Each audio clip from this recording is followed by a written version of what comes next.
చిలకలూరుపేట పట్టణంలోని మంచినీటి చెరువు దగ్గర ఉన్న టిట్కో గృహాల్లో మహిళ అనుమానాస్పద మృతి చెందింది. టిట్కో గృహంలో 3 రోజుల క్రితం మహిళ మృతి చెందినట్లు తెలుస్తోంది. పక్కింట్లో దుర్వాసన రావడంతో వారు పోలీస్ సిబ్బందికి సమాచారం తెలియజేయడంతో సిఐ సీతారామయ్య సిబ్బందితో హుటాహుటిన టిట్కో గృహాల వద్దకు వెళ్లి మహిళ మృతదేహాన్ని పరిశీలించారు.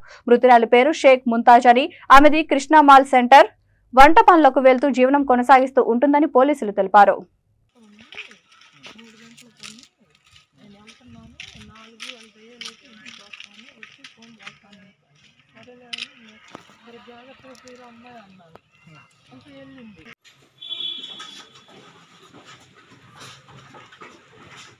ఫోటోలు తీసుకుంటావా?